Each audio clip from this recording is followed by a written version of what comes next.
Muchas gracias por este encuentro que celebramos hoy con la presentación de este libro, la segunda parte de General Belgrano de ayer, hurgando sus recuerdos, en esta casa tan particular, con tanta historia, como tantas otras de aquí de nuestro distrito.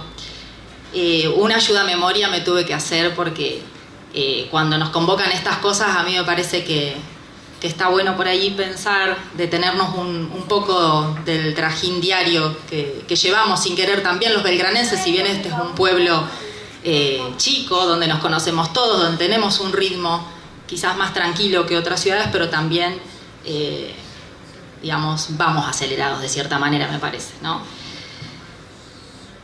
La provincia de Buenos Aires y su fisonomía particular nos impone en su geografía el río Salado, un río de llanura que nace en la laguna del Chañar al sur de la provincia de Santa Fe y que recorre el vasto territorio bonaerense durante 700 kilómetros para desembocar en la bahía de San Borombón.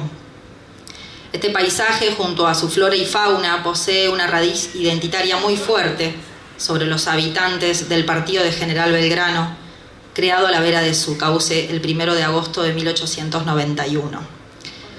Mirando hacia atrás, decimos que esta tierra fue el hábitat natural de nuestros pobladores originarios, cazadores-recolectores, que recorrieron este suelo de manera nómade, alternando los periodos de crecidas e inundaciones de este río, para luego ser atravesada por los alambrados primero y las líneas ferroviarias después, transformando ese paisaje y el rumbo de la historia. Este pueblo salado, que años después será General Belgrano, es uno de los distritos que lleva impresa la huella de esa historia y un pasado común que se comparte, se fortalece y se repiensa a través de iniciativas diversas como es este libro. A nosotros nos gusta por ahí decir que este taller de historia que nació un tiempito después de haberse presentado el primer tomo, que fue en mayo de 2010, de cierta manera fue un poco el puntapié para que no solo por ahí hoy estemos presentando este libro, sino también otros, porque hubo varios. Creo que este trabajo de Ricardo, que hoy nos presenta, y seguramente él va a describir muy bien después, tiene que ver con ese trabajo colectivo que nació en ese taller de historia que impulsamos desde el Museo Histórico Municipal y del Archivo Histórico Daniel Figlioli. Nosotros pensamos, digo nosotros porque creo que lo compartimos, y agradezco muy especialmente a todos los integrantes del taller de historia que se acercaron, porque hacer historia en un pueblo así, como decía, ¿no? con su propio ritmo, con su manera de ser, con su idiosincrasia, quizás nos aleja del saber académico de cierta manera, porque nosotros trabajamos mucho con la historia oral, ¿no? Con las anécdotas, con lo que nos cuenta un vecino al pasar, con lo que nos conmueve una fotografía en blanco y negro y podemos emocionarnos y disparar otros recuerdos, ¿no? Entre nosotros. Y cada miércoles sucede eso. Hacemos historia desde otro lugar, en ronda, mirando una fotografía que con suerte y con mucha ayuda de las nuevas tecnologías, porque podemos escanear una fotografía y verla y compartirla, y quizás nacen nuevos comentarios a través de las redes sociales.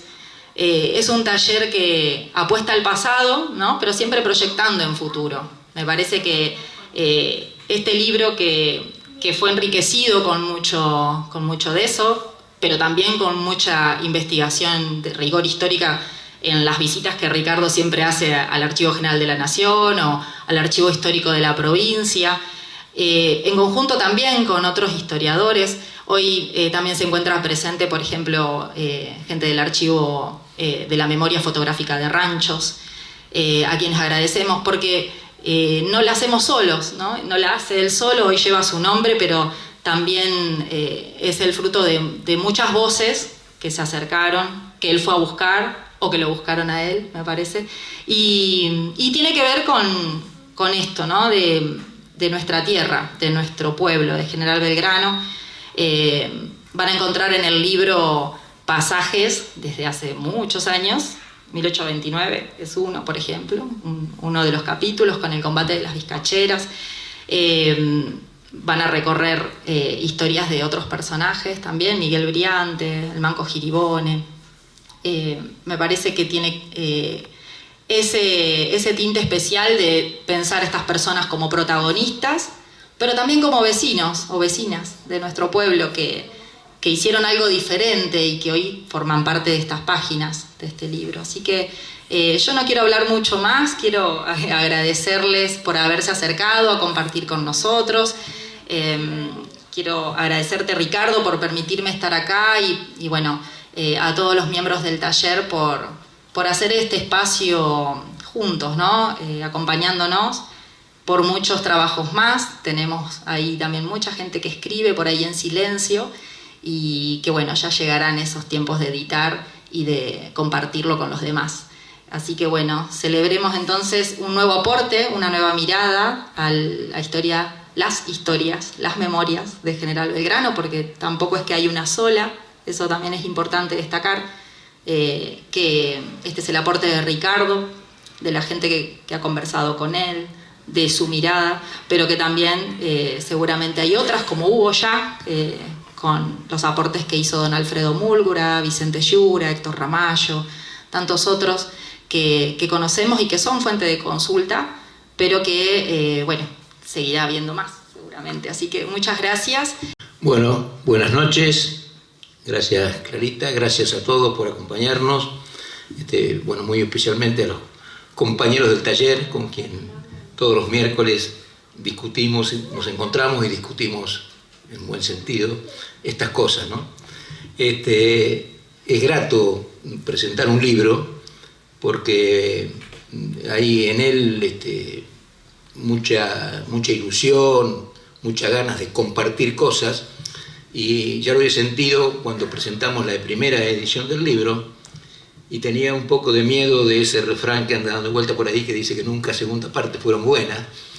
Espero que sea una de las excepciones de la regla, ¿no? Y siempre me gusta aclararlo, que los historiadores de Belgrano fueron otros, y ojalá vengan nuevos también. Digo que hicieron la historiografía de Belgrano documentada, cronológica, que no es mi caso, digamos, ¿no? Este libro, yo cuando era joven, en Las Flores, cuando estudiaba, tenía un amigo que su papá era médico y estaba suscripto a las selecciones del Reader Digest, o Reader Digest, como se decía en aquel momento, ¿no? Y una de las columnas que traía se llamaba Misceláneas, y a mí me encantaba leerlo, porque era un popurrí de cositas sueltas, sin saber qué quería decir miscelánea. Después con el tiempo busqué, me interioricé, y encontré que misceláneas son historias sueltas, que no tienen una relación cronológica una con otra, empiezan y terminan, que viene, dicen, como decía Grondona en su programa de televisión, que sabía las raíces de las palabras, dice que miscelánea viene de mezclar. Y esto es una mezcla de historia que no tienen un orden cronológico, como dice Clarita. Vamos del combate de las Vizcacheras de 1829 hasta algunas cosas del Pueblazo, a dar la dimensión de algunos personajes muy jugosos y ricos de Belgrano, que bueno, los invito a que lo disfruten conmigo. Este libro tiene 15 o 16, creo que, capítulos. Es fácil de leer porque los capítulos empiezan, las historias empiezan y terminan en 3 o 4 hojas, digamos, son historias cortas de los personajes, así que uno puede estar haciendo la comida y después leerlo. En 5 o 10 minutos terminan de leer o estudiar o ver al personaje. Y de eso se trata. Y tiene después un apéndice, que hay muchos culpables, ¿no? El primer libro, hace muchos años, ya 12 creo, Leo me había invitado generosamente a su programa y todas las semanas contábamos alguna historia de Belgrano, de alguna institución, de algún personaje, y bueno, sin querer, cuando fue pasando el tiempo, prácticamente se había escrito el primer libro, porque bueno, después fue sentarse nada más y redondearlo en aquella primera edición. Y después decía, cuando con Martín Neira, que también agradezco que esté aquí, que es responsable de todas estas cosas, sobre todo de la muy linda tapa, el diseño de Martín lo singulariza mucho. Cuando hacíamos ese programa que se llamaba Literal, la gente nos fue arrimando algunos dichos populares de General Belgrano, algunos muy conocidos y otros menos, y mucha gente los repetía o los repetíamos sin saber de qué se trataba bien. Entonces lo que hemos hecho en este libro es como un apéndice de este libro General Belgrano de ayer, que se llama igual que el primero, esta es la segunda parte, escribir la explicación de esos dichos populares, y Martín los ha ilustrado como corresponde. Así que eso es lo que van a encontrar en este libro. Ya digo, un libro que salta de una parte a otra de manera muy casi desordenada, ¿no? Yo no les voy a contar más o menos de qué se trata en el orden que están acá, también para que esto sea, siga el mismo sentido del libro. Pero, por ejemplo, hay un capítulo, que creo que es el primero, que se llama Amistad y Política. Como a veces, en la política, que a veces confundimos roles, nos damos cuenta que quienes están enfrente con otra idea, con otros proyectos, son simplemente nuestros adversarios y no son los enemigos de la vida, ¿no? Y hay dos hechos de muchísimo tiempo atrás que lo marcan y que tienen mucho que ver con nuestra zona, digamos. La mayoría de los capítulos están enfocados a hechos que han pasado en General Belgrano, y solamente el último, que es un expediente policial, que no es de mi autoría, yo me he permitido ponerlo para que lo disfruten todos, porque creo que vale la pena leerlo, y después les voy a decir, antes de terminar, de qué se trata. En 1868, así que volvemos para atrás mucho, asume Sarmiento su primera presidencia. Y en aquel momento, antes de que se reformaran una de las tantas reformas constitucionales, los periodos constitucionales eran de 6 años. Sarmiento fue presidente de 1868 a 1874. Cuando él va a terminar su mandato, hay que llamar obviamente nuevamente elecciones, y se presentan dos candidatos importantes por el Partido Autonomista, Bartolomé Mitre, que ya había sido presidente, y Sarmiento se inclina por su ministro de Cultura, que era Nicolás Avellaneda. Las elecciones se realizan en el mes de abril de 1874, y en una elección pareja, Avellaneda tiene unos votos más que Mitre. Como muchas veces pasa y ha pasado en este país, las acusaciones son cruzadas, y Mitre se pone muy mal y sostiene que las elecciones han sido fraudulentas.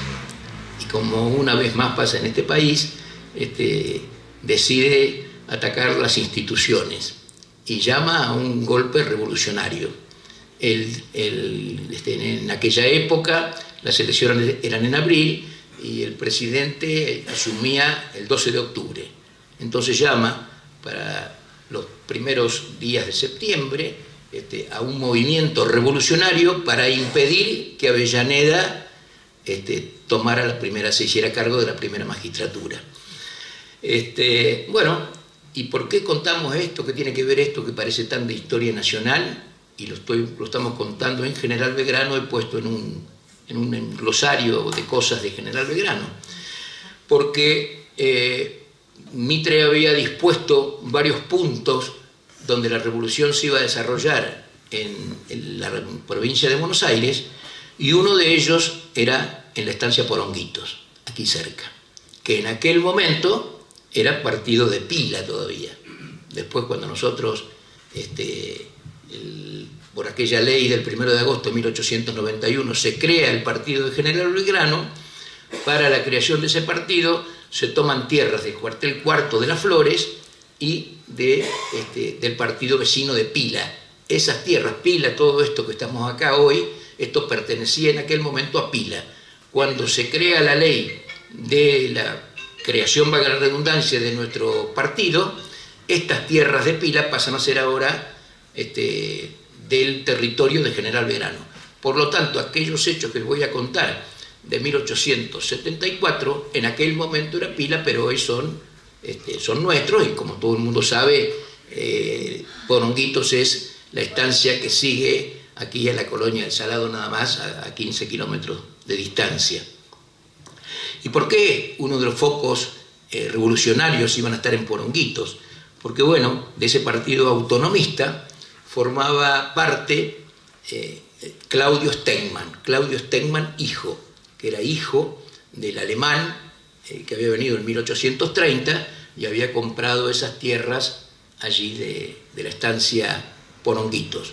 Claudio Stengman, padre, el prusiano era alemán, había muerto, y bueno, uno de sus hijos, Claudio Stengman, estaba a cargo de la estancia Poronguitos y de la guardia en ese momento, que todavía la provincia tenía muy pocos partidos, eran muy pocos, un puñado eran, antes de 1839, cuando se produce la batalla de los Libres del Sur aquí en Chascomú, en 1839, se empiezan a crear realmente los partidos, ¿no es cierto?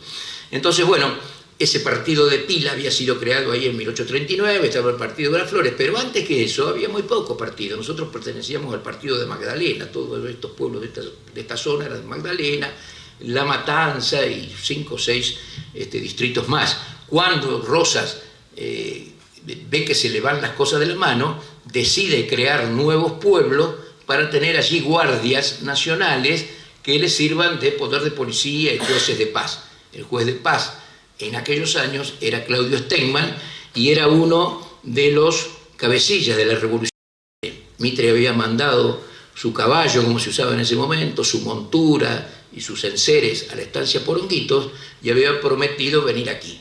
Bueno, es así que llegado septiembre, llegada la fecha, ante el anuncio de que Mitre iba a venir hacia esta zona, no voy a hacer todos los capítulos tan largos, sino que es muy aburrido, cuento nada más.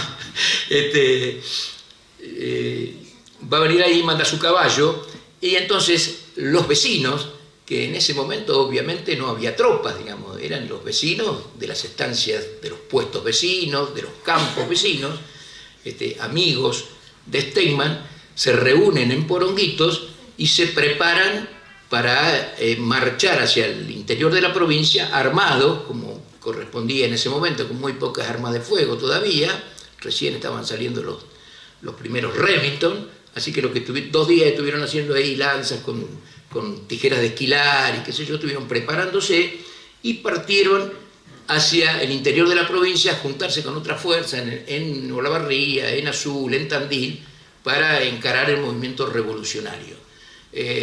Mitre nunca viene a General Belgrano, Mitre estaba en Colonia, en el Uruguay, juntando fondos y gente también para esto, y en ese momento en que el interior luchaba contra las fuerzas de la capital, del gobierno, ante la presencia y las noticias de que había acá focos de sublevación, el gobierno nacional manda tropas a General Belgrano para apagar ese foco subversivo.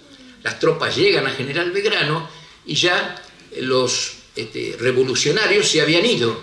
En Poronguitos solamente quedaba Claudio Stengman y un par de vecinos que estaban allí, y como correspondía en aquel tiempo, por suerte eso se ha perdido, no hace mucho pero se ha perdido, a los subversivos, a los sublevados, se los mataba directamente. Así que hay un pelotón de fusilamiento y a Claudio Stengman lo llevan para fusilarlo. Pero el jefe de las tropas del gobierno se llamaba Juan Francisco Vivot. Y Vivot era el vecino de Claudio Stengman, era el dueño de la estancia El Retiro. Si ustedes se ubican del otro lado del Salado, la estancia El Retiro está prácticamente aquí detrás del matadero, y del otro lado del río vivía Claudio Stengman. Las familias eran amigas, se frecuentaban. Entonces, cuando Vivot se entera que el cabecilla de la revolución era Claudio Stengman, recordemos esto que siempre se lo decimos a los chicos de las escuelas, una pampa sin puentes, sin alambres, sin comunicaciones. ¿Y cómo no sabía Vivod que era Steinman? No había celulares, no había diarios, las noticias llegaban un mes después. Cuando Vivod se da cuenta que el que tiene que fusilar es su amigo, le perdona la vida por aquella vieja amistad que tenían. Por eso digo que este capítulo se llama Amistad y Política. Y lo mismo pasó, y no se lo voy a contar, así compran el libro, con el caudillo conservador, uno de los mejores intendentes del general Belgrano, que se llamaba Juan E. de la Fuente, que bueno, porque por trabajo de este taller encontramos que aquella E de Juan E. se llamaba Egilio Silano Casimiro de la Fuente, era un caudillo conservador. Y en aquellos primeros intentos revolucionarios que lleva adelante don Hipólito Yrigoyen, hay una sublevación y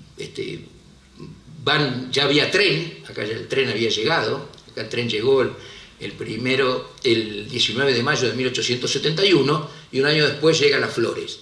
En ese momento los revolucionarios tomaban el tren, Yrigoyen había tomado el tren, había ido a levantar la comisaría de Azul, a levantar la comisaría de Olavarría, el movimiento aborta y debe volver a su estancia El Trigo. Él tenía una estancia que se llamaba El Trigo, que es un paraje del partido de Las Flores, entre Las Flores y Saladillo.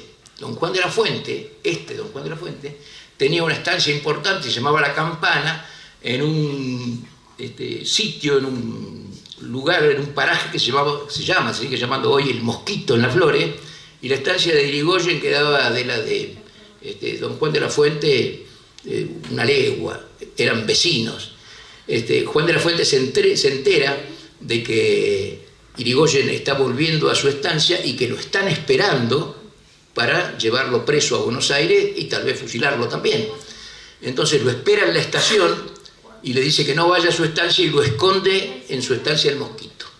Así que le devuelve ese favor el caudillo conservador de Belgrano al caudillo de la Unión Cívica que estaban haciendo, ¿no?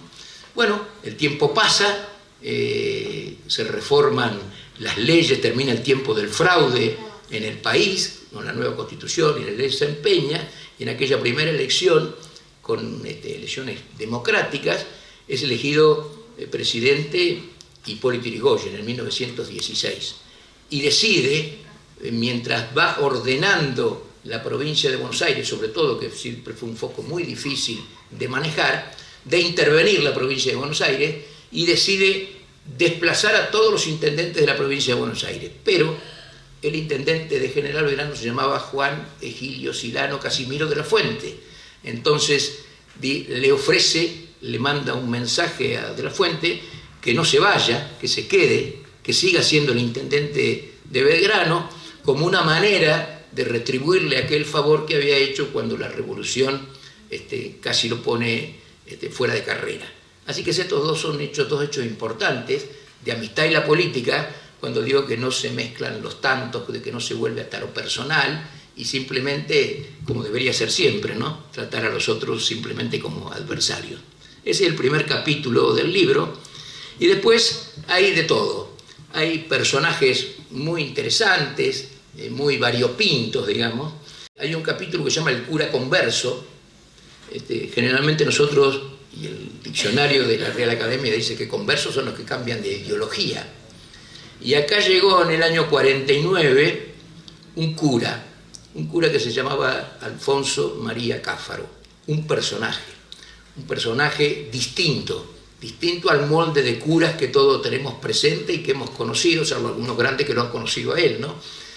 Un cura que revolucionó el pueblo de todas maneras, desde la religión y desde afuera de la religión también, porque participó activamente en política.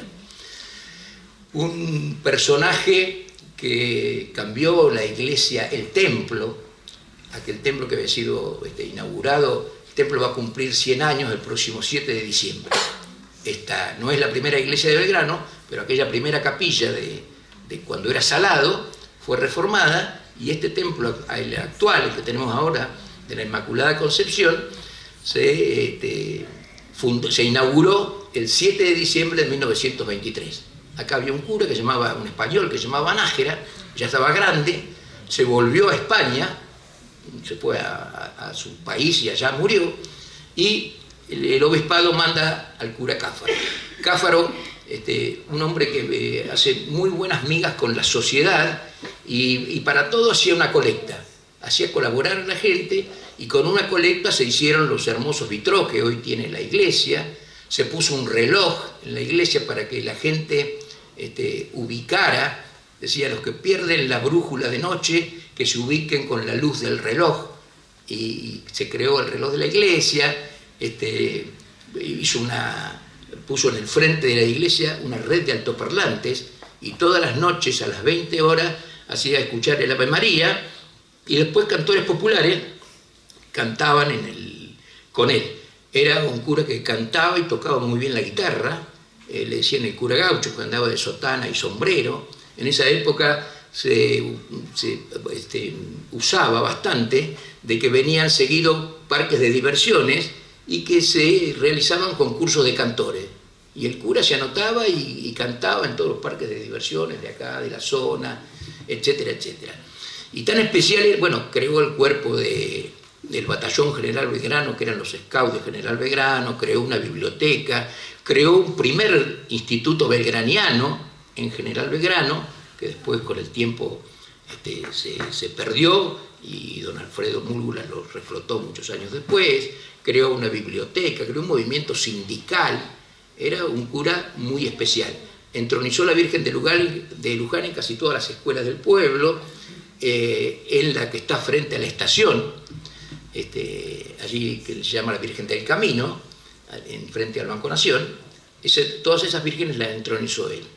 Y empezó a militar en política. Y en la renovación legislativa del año 1951, pretendía ser, con la anuencia de los políticos locales también, no que pretendía solamente él, integrar la lista de concejales por el Partido Peronista en la renovación del 51. Obviamente estaba todo en marcha, y le faltaba solamente un detalle: pedirle permiso al obispo. Obviamente cuando fue para allá, él no fue rotundo y no integró la lista.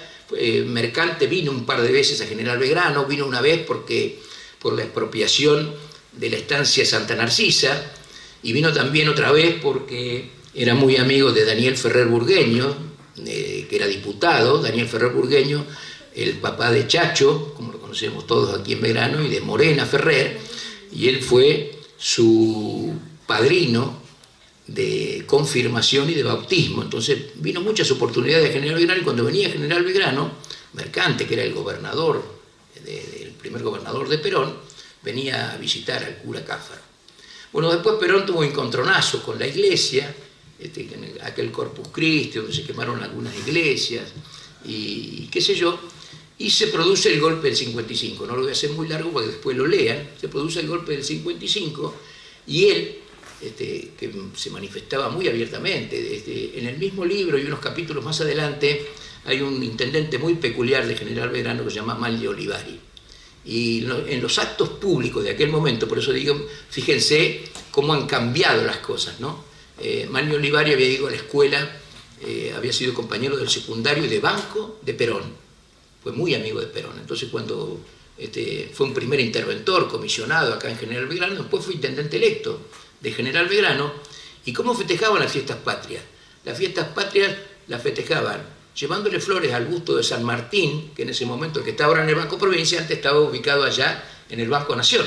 Se ponían flores en el monumento de San Martín, le ponían flores a la Virgen de Luján, y le ponían flores a Evita enfrente. Se cantaba el himno nacional y la marcha peronista.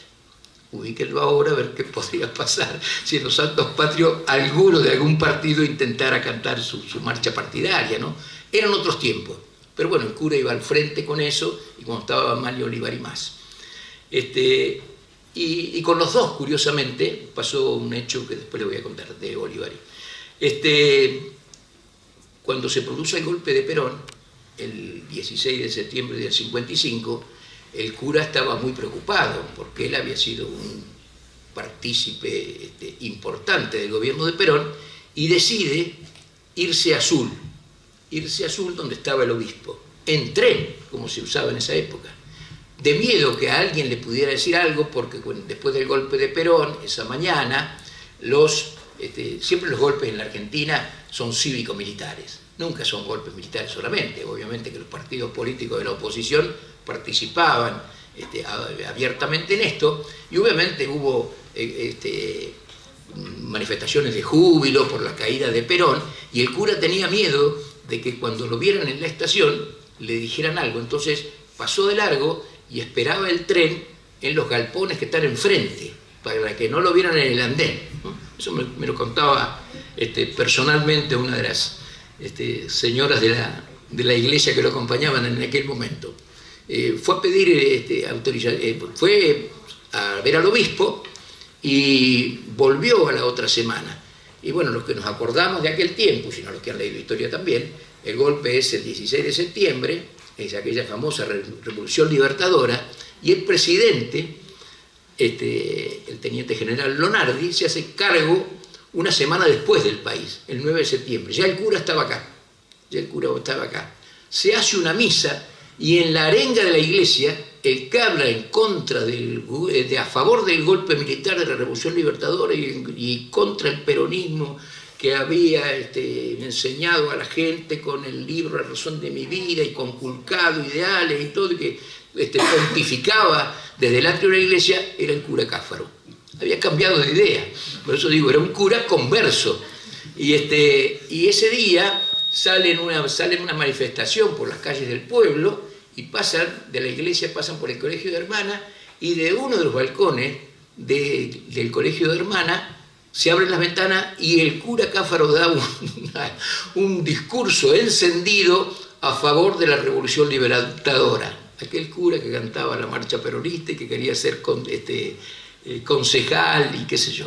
Así que bueno, por eso hemos denominado a como cura converso. Olivari, que era el compañero de Perón, que después van a ver la historia ahí, vale la pena por lo menos que sepan que el golpe fue el 16 de septiembre de 1955, y Olivari renunció a su cargo de intendente municipal que había asumido en abril, el 24 de agosto. 15 días antes del golpe de Perón se fue. Un hombre de mucho instinto o de mucha información, como ustedes lo quieran tomar. Y en su nota de renuncia dice que extrañaba vivir en Buenos Aires. Se iba arrepentido de ser el intendente de General Belgrano, que había subido en abril, porque él estaba acostumbrado a sus amigos y a sus relaciones en Buenos Aires.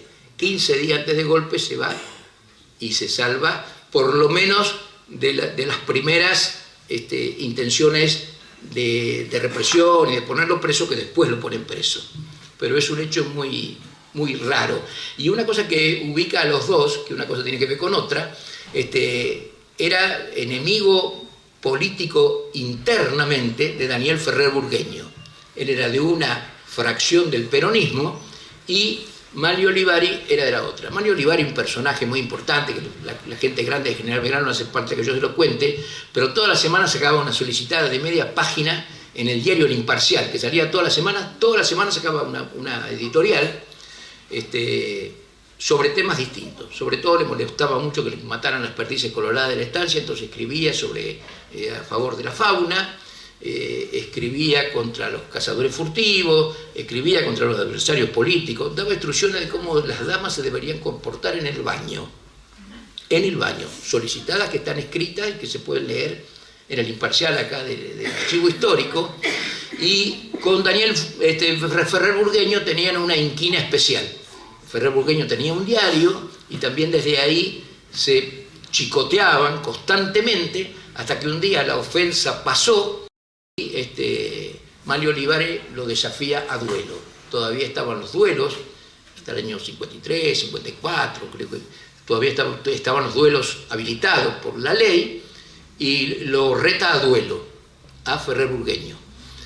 Y dice que el duelo va a ser a espada y que nombren los padrinos y se van a batir a duelo. Y bueno, Ferrer Burgueño nunca había agarrado una espada, no sabía lo que era pelear, había tenido alguna formación cuando estaban en ese colegio con Perón, y el duelo se lleva adelante. A las 6 de la mañana en una quinta de Seiza se enfrentan. Había que designar en ese momento para los duelos 2 padrinos y un médico. El médico de Manlio Olivari fue el gran Ramón Carrillo, el primer sanitarista argentino, el primer ministro de Salud de Perón, y se enfrentaron a 3 asaltos de 3 minutos, y en el no se lastimaron, era muerte el duelo, no se lastimaron, tuvieron algunos encontronazos, se rompieron las camisas, y en el tercer asalto a Ferrer Burgueño las pulsaciones se le habían ido a 150, y el médico decidió parar el duelo y se recompuso la amistad, se dieron por satisfechos los dos, y bueno, no pasó a mayores, pero fue uno de los pocos duelos que yo reconozco que hemos leído acá, que ha pasado con gente de General Belgrano, ¿no? Así que bueno, son 2 personajes, Ferrer Burgueño también, pero Cáfaro y Manlio Olivari, 2 personajes muy, muy especiales. Después escribimos algunas cosas de la Paloma, y veo que andaba José Mario Iriarte por ahí, tiene mucha culpa de eso. Si bien es cierto que la Paloma es partido de monte, todo el mundo sabe que nosotros tenemos 160, 170 kilómetros de límite con otros pueblos vecinos, y nuestro límite es el río Salado. Inmediatamente después del Salado está el partido de monte, y allí a 300 metros está el boliche La Paloma, uno de los boliches más emblemáticos de la zona, que todavía está ahí con su mostrador y una bomba para lavar las copas puesta arriba del mostrador, ¿no? Que fue primero de una familia Becerra Vintana, que son familiares de José Mario, y después de la familia Ormazábal, después primero de don Melitón Ormazábal y Barón, y después de su hijo Raúl y sus hijos, asociados por el Palomero Sánchez primero, y bueno, un boliche emblemático cuando allí funcionaba todavía Los Cerrillos, la estancia Los Cerrillos, aquella estancia que fue de Rosas en 1817, después fue comprada por Santa Rosa Estancias, y en su momento de esplendor tuvo 40 tambos, 43 creo que tuvo tambos, y bueno, la mayoría de esos carreros con la leche venían a entregarla a la curva de La Paloma, como nosotros la conocemos, ahí en la ruta 41, y el boliche La Paloma era el epicentro de esa actividad social.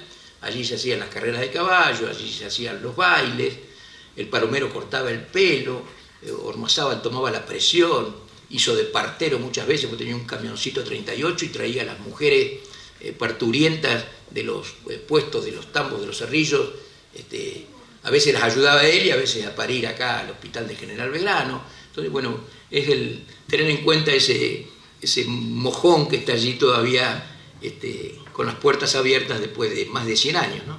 Así que también tiene una dedicatoria para el almacén La Paloma. También escribimos algo del Manco Giribone, un deportista excepcional, que fue campeón de boxeo, cuando todavía, obviamente, tenía los 2 brazos.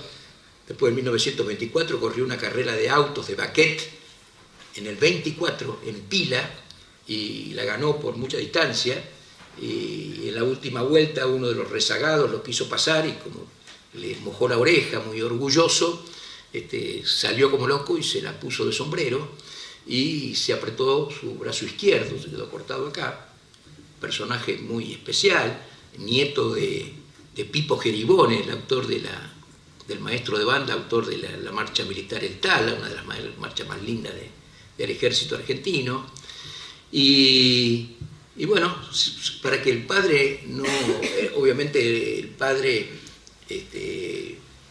era un hombre de mucho dinero, tenían campos en Las Flores, tenían campos en General Alvear, la Invernada de acá, Los Tobianos, toda esa zona cerca del río Salado, y él, como lo había hecho casi como una travesura de muchachón, no se animaba a decirle al padre que había perdido el brazo. Entonces se inventó un muñón, se lo puso de cabestillo y lo fue a ver al padre diciéndole que había tenido un accidente, pero que no había perdido el brazo. El padre estaba enfermo, se murió como 5 o 6 meses después sin saber que el manco no tenía su brazo, ¿no? Así que, y él había todavía cuando tenía los dos, había empezado a andar a caballo, jugaba muy bien al polo, y por su posición social y como andaba tan bien en el deporte, formaron un club de polo que se llamaba Los Indios, y él fue uno de los primeros jugadores, integrantes de ese equipo.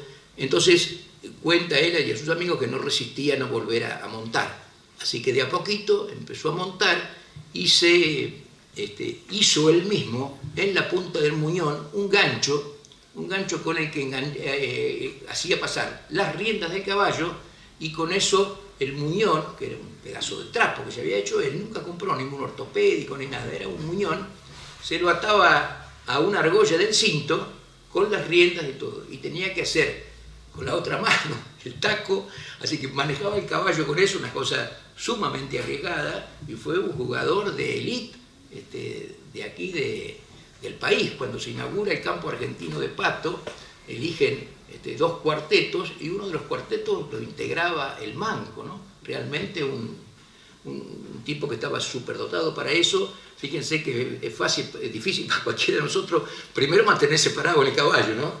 Después correr con el caballo, después tener una sola mano y con la otra, con esa misma mano taquear y hacer equilibrio, que todo el mundo abre la mano, o con la otra de la rienda, con el revén, que él con una sola mano fue un jugador de élite. La verdad que un tipo de mucha, casi diría, de excelencia, ¿no?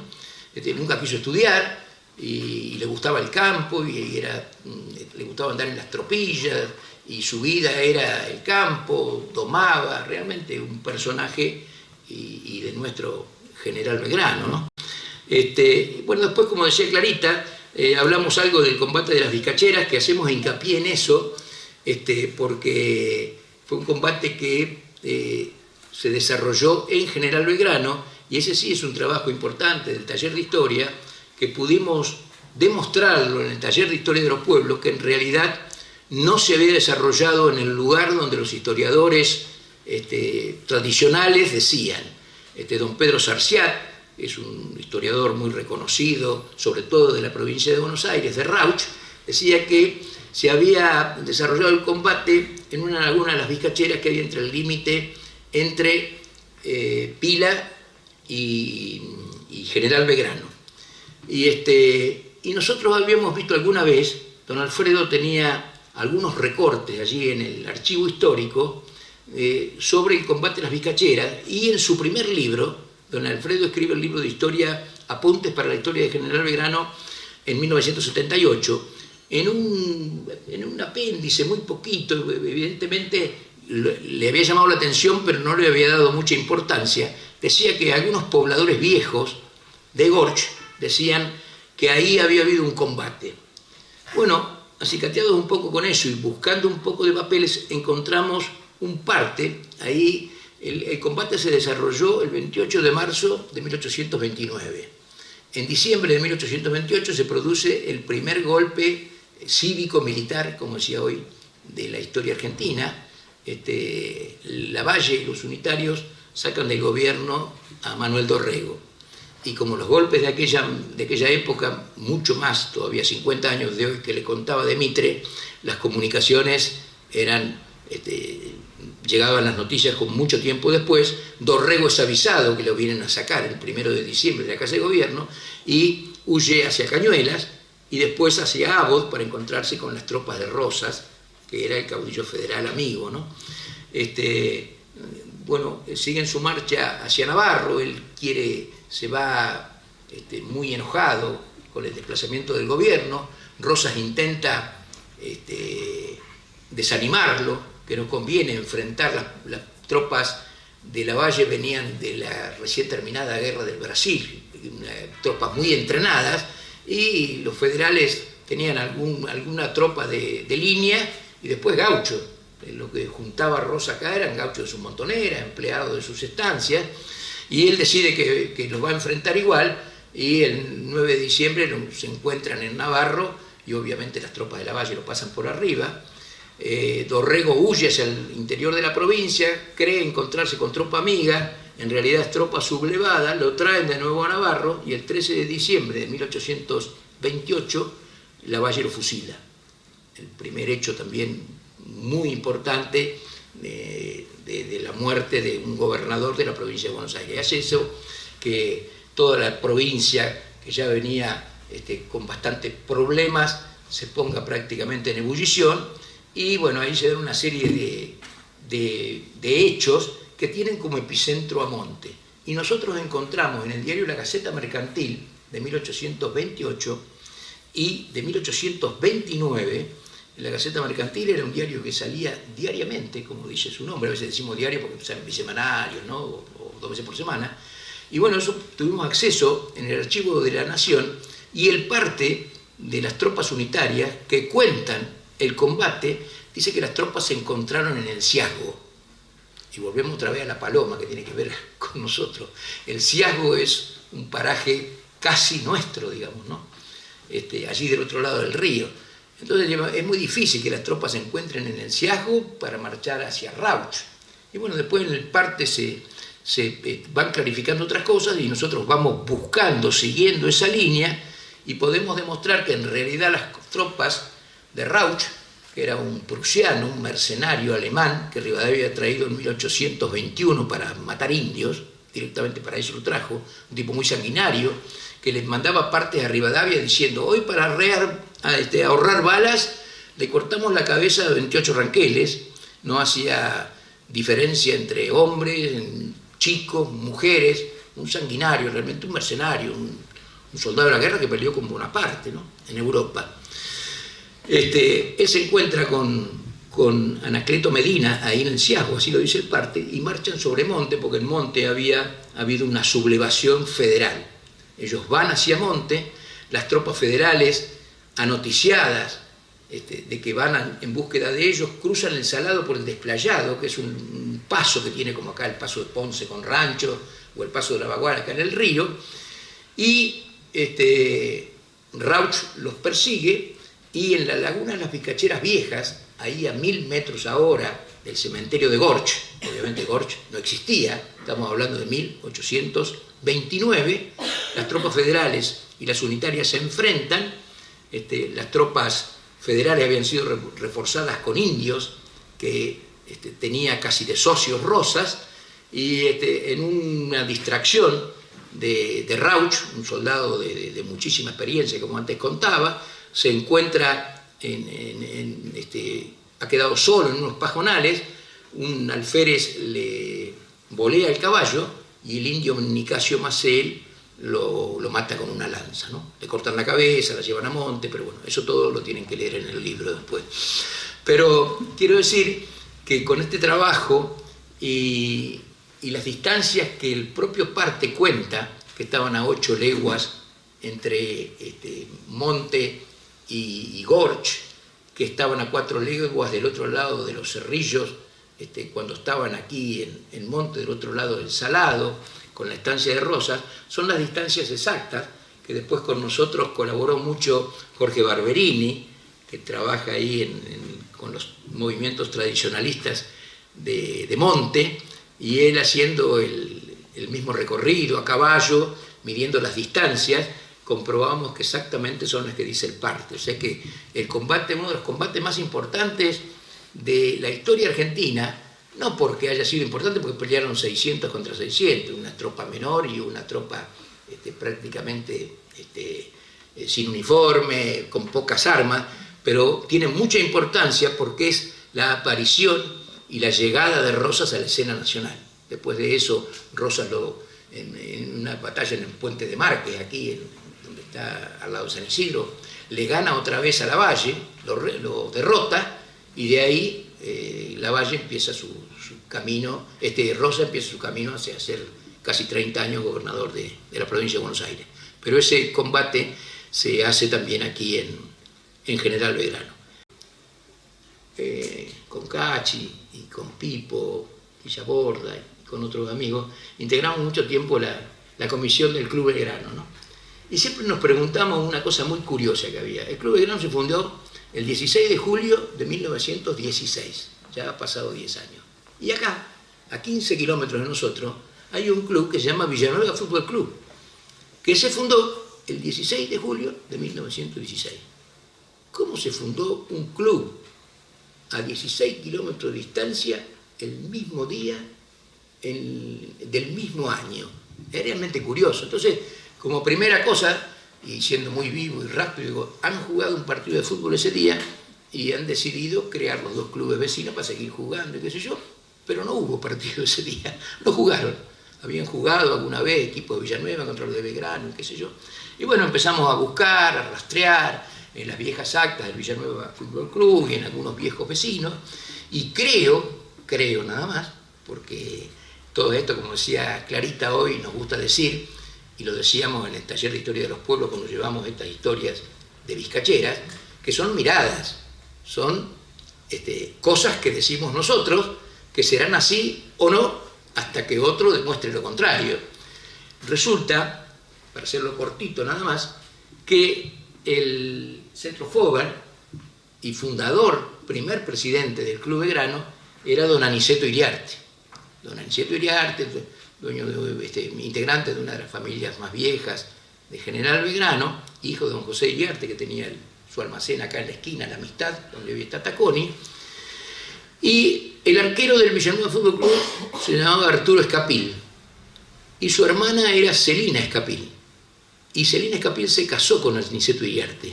Así que es muy posible, y es nada más que una propuesta que nosotros dejamos allí, que seguramente en alguna mesa los cuñados, el centrofogar de Belgrano y el arquero de Villanueva hayan comentado y dicho, inauguremos o fundemos un club el mismo día del mismo año, porque realmente no hemos encontrado absolutamente ningún otro dato, y con datos de gente de Villanueva muy conocedora, don Adolfo Sartini. Eliseo fue presidente de Villanueva Fútbol Club mucho tiempo y también nos ayudó en esta búsqueda, así que a ese capítulo lo llamamos Almas Gemelas, por haber nacido allí juntos. También hacemos unas líneas del Pueblazo.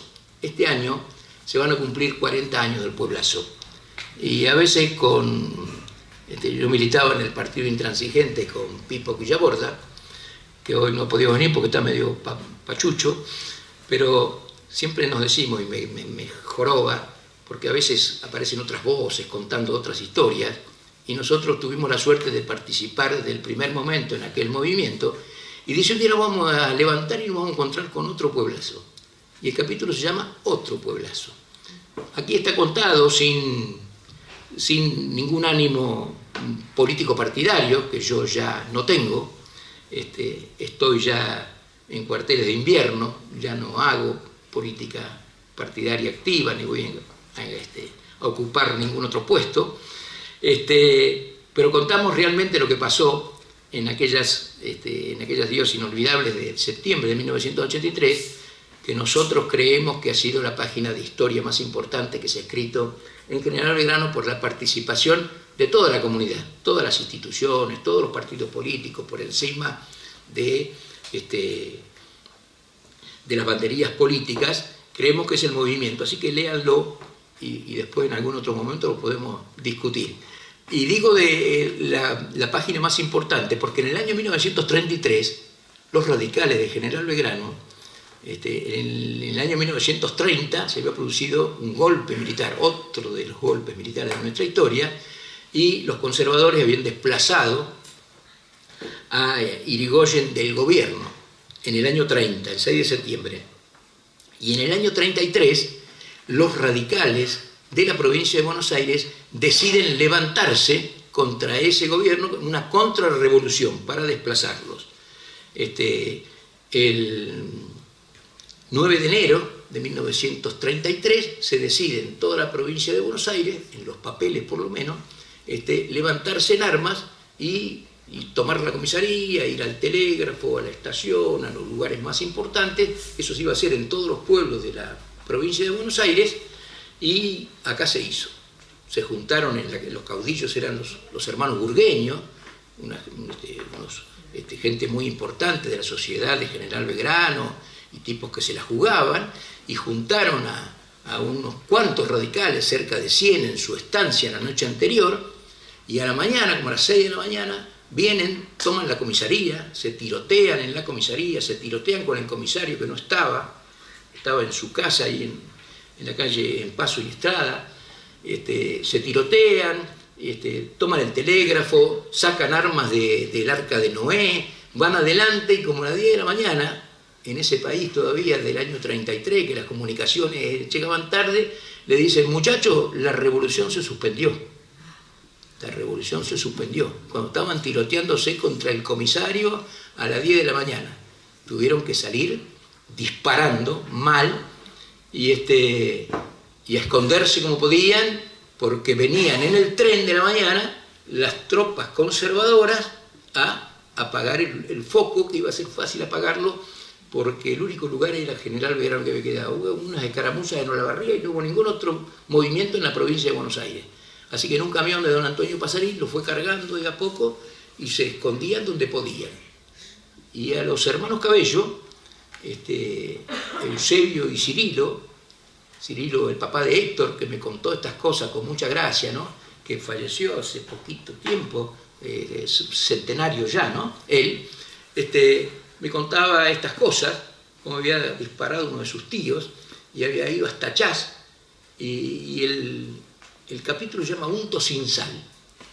El unto sin sal, bueno, Liliana sabe mucho de esto, los gringos carneadores de chancho, un pedazo de la grasa de arriba de los riñones que la sacan, porque dice que si se usa esa grasa, después los chorizos y los salames no se ponen a punto como deben ponerse, y la gente del campo sabe sacar ese unto sin sal, lo envuelve en un papel y lo cuelga en un gancho en el rancho, porque sirven para curar el empacho, va a pasarse arriba de algunas lastimaduras, etcétera, etcétera. Y bueno, estos Cabellos llegan muertos de hambre después de estar escondidos 2 o 3 días en un maizal, a un rancho, ahí en Chas, y tienen un episodio con este unto sin sal, que para conocerlo tienen que comprar el libro. Así que ahí lo dejo picando nada más para que después les quede. Y el último capítulo, que no tiene nada que ver con nosotros, y con esto sí termino ahora, bueno, tiene que ver, hay uno con la vida de los bolseros, ahí lo veo a Beto Almada, que me sopló en la oreja todo lo que sé de acá, de Mauricio Rocatagliata, un petizo bolsero de Saldungaray, que tenía una fuerza impresionante, que levantaba una bolsa de 70 kilos de cereal, en aquel momento en que las cosechas se hacían todo a mano y a bolsa, ¿no? Y los camiones, los carros primero, y los camiones después venían a los galpones de la firma cerealera, a los de Cruels, a los de Barenzi, a los de Aníbal Gutiérrez, y había que bajar esas bolsas a mano, al hombro, con mucha vaquilla, subir por un tablón cimbreante y después un burro, 8 o 10 escalones, y el estibador los esperaba arriba. Había que tener una fuerza muy importante y mucha vaquilla. Rocatagliata levantaba una bolsa con la boca y una en cada mano y subía el tablón. Era un tipo que tenía mucha fuerza. Una vez vino un circo que traía una osa como una de las últimas atracciones de boxeo, y Rocatagliata la peleó. Después lean en el libro qué pasó. Lo de las flores, quería contarle que no es de mi autoría, es lo único que yo casi que no tengo nada que ver en el libro, simplemente he contado o he transcripto un sumario policial del año 1909 de un foguista. Las locomotoras, cuando el ferrocarril llegó a Belgrano y durante muchísimos años más, ¿no? Fueron a vapor, y la yunta de conductores era un maquinista y un foguista. El maquinista manejaba, valga la redundancia, y el foguista tenía que mantener el fuego, el petróleo, el carbón, a lo que fuera, ¿no? Yo lo digo con orgullo, lo digo con algún conocimiento, porque los foguistas tuvieron la primera escuela en 1906 en Las Flores. Mi abuelo fue uno de los fundadores. Mi abuelo tuvo 3 hijos, los 3 maquinistas. Y bueno, yo rompí el PRODE y fui para otro lado. Pero en un determinado momento, el galpón de ferrocarril de Las Flores fue el epicentro de la ciudad de Las Flores. En esas épocas, en el 1900, 1905, ser empleado de banco o empleo ferroviario eran los candidatos más buscados por las chicas del pueblo. Y esto tiene que ver con un amor de un foguista, de una mujer que se le habían ido 2 maridos y no sabía si era viudo o no, porque nunca habían vuelto, pero no estaba segura si estaba muerto, que tuvo 2 hijas, y este foguista de Las Flores, que se llamaba Bonifacio Estrella, se enamoró de la vieja primero, después de las 2 hijas, y el sumario policial, aunque es un poco machista, lo reconozco, vale la pena que lo lean. Así que bueno, esto es un poco lo que van a encontrar en el libro. Se lee fácil, es rápido, y creo que les dejo la última porque siempre me hizo mucha gracia, ¿no? Y la dejo esta se la voy a contar porque siempre me hace reír mucho cada vez que a lo mejor soy yo solo que dice esto, ¿no? Dice que en la época del 40, el 50, el 60, una de las atracciones más importantes de estos pueblos de campaña eran los circos. Cuando llegaban los circos, el pueblo se revolucionaba. Y los circos eran circos chicos, eran circos familiares, eran 8 o 10 personas que venían en el circo, y después en el pueblo contrataban gente del lugar para hacer la carpa, para ayudar, para poner la silla, para darle agua a los animales, etcétera, etcétera. Y bueno, así llegó un circo a General Belgrano, un circo modesto, que tenían, como todos los circos de esa época, una primera parte y una segunda parte. El programa constaba de 2 partes. Una primera parte estrictamente circense, de malabaristas, de acróbatas, de payasos, que eran los especialistas, los dueños del circo, la familia. La mujer era la cuyer, la que andaba con los caballos, él era el domador, era el payaso, todos eran un poco algo. Y en la segunda parte, el plato fuerte, lo que a la gente de estos pueblos le gustaba muchísimo era ver las obras de teatro, que eran obras gauchescas, que todos creo que saben o han escuchado alguna vez de Pepe Podestá, que también tiene mucha relación con General Belgrano, porque es familiar, el tío abuelo de Beto Besada, Pepe Podestá. En el año 1874 se escribe una obra de teatro que se llama Juan Moreira. Eduardo Gutiérrez escribe esa obra, y es una obra de las clásicas donde Juan Moreira, que era un hombre común de trabajo, que fue alguna vez guardaespaldas de Alsina, tiene una serie de encontronazos con la justicia, tenía una mujer muy linda, codiciada por el juez, y bueno, lo llevan a ser prácticamente un pendenciero. Y ese tipo de libretos, de argumentos, le gustaba mucho a la gente del campo. Cuando venían los circos, venía la gente del campo a ver esas obras. Entonces, esa obra es una obra gauchesca, y Pepe Podestá en su momento la hizo por primera vez, porque la hacían con mímica, y entraban con caballos al circo, bailaban el pericón, era una obra que a la gente le gustaba mucho, ¿no? Pero bueno, como el circo tenía poca gente, contrataba muchachos del lugar.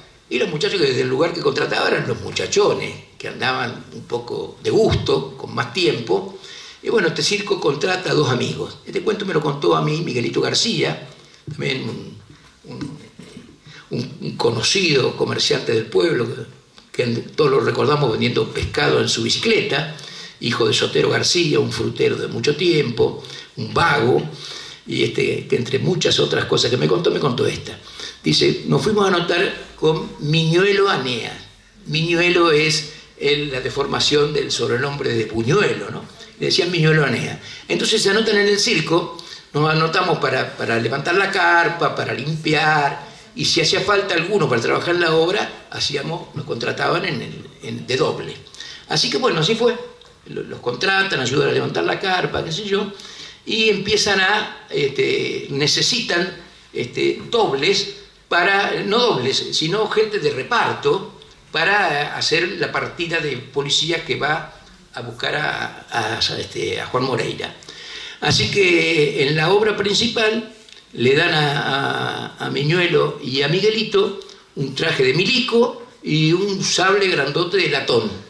Entonces, bueno, las obras, el circo viene, se desarrollan las obras, ellos les dicen, un parlamento muy cortito tenían que hacer, cuando tenían 2 o 3 roces con Juan Moreira, tenían que caerse muertos.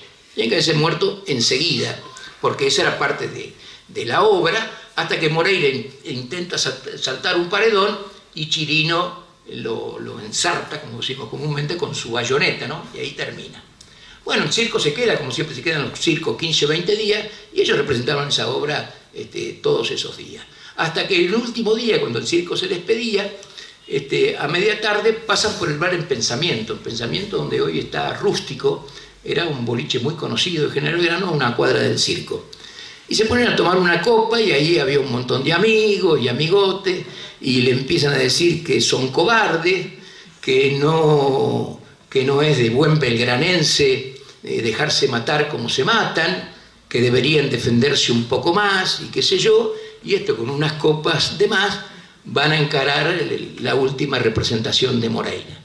Así que bueno, el programa transita comúnmente y llega a la parte que Moreira mata al pulpero, dispara y se encuentra con la partida policial. En el cuadro final, Moreira pelea con 7 u 8 milicos. Entonces Miñuelo y Miguelito, cuando les gritaban, se tenían que tirar muertos. Cuando sale Moreira y llega a la partida, la barra, los vagos que los habían estado dando manija y qué sé yo, empiezan a gritar: vamos Belgrano, no se entreguen, vamos Miñuelo, y qué sé yo. Era una ovación cada vez que estos peleaban, y Moreira los empezó a matar de a uno, matar entre comillas, ¿no?, a los otros milicos, y a estos dos no los podía voltear. Y Moreira los encaraba, qué sé yo, y dice que gente que estaba ahí le decían: tirate carajo, tirate, que y dice, Miguel dice, y nosotros no nos íbamos a matar, no nos íbamos a entregar así nomás. Así que le dieron 3 o 4 sablazos a Moreira por la cabeza. La obra se tuvo que terminar, y dice Miguelito que los corrieron no sé cuántas cuadras del circo y qué sé yo, a estos milicos valientes de General Belgrano. Esto un día lo comentábamos con el gato Peter, que estuvo acá hace poco, y él nos dice que ha escuchado cuentos como este, parecido con otros actores, digamos. Estos son cosas del acervo popular, ¿no? Tenemos en el apéndice 12 dichos populares, que son los dichos que todos hemos repasado alguna vez. Les cuento el primero y lo que me pasó, y después los otros los leen en el libro. Son dichos populares que todos decimos todos los días en nuestras casas y los repetimos, y algunos muy conocidos como el Hop dijo Cherro, quietito, quietito de Weber, cuando el muerto ahorcado se le movía y qué sé yo. Y voy a contar lo que me pasó personalmente, y esto no es un cuento.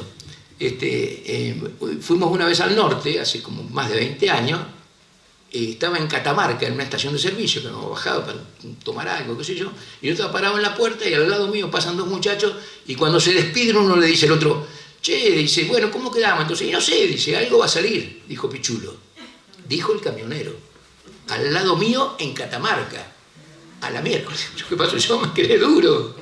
Primero no sabía qué hacer, y después lo encaré. Así que los muchachos estaban ahí cerquita, entonces los alcancé, y digo: che, mirá, disculpame, qué sé yo, no ando escuchando conversaciones ajenas, pero me pasa esto, digo, eso que dijeron es un dicho de mi pueblo, yo lo conozco a Pichulo, Marcelino Loyola, un personaje de mi pueblo, y bueno, les conté qué había pasado con la verdulera y la laucha de Marcelino, y digo: ¿ustedes dónde lo sacaron? No sé, dice, me parece, dice, yo no he salido nunca de Catamarca, yo hago viajes de piedra de una mina a Catamarca. Dice, nunca salí de Catamarca. Dice, una vez me parece que un muchacho en la ruta dijo algo y me pareció simpático, porque es algo como, bueno, vamos a ver qué hacemos, qué sé yo, y lo repito. Y ese es lo rico que tienen estos dichos populares, ¿no?, que nosotros repetimos y a veces no sabemos ni siquiera qué quieren decir.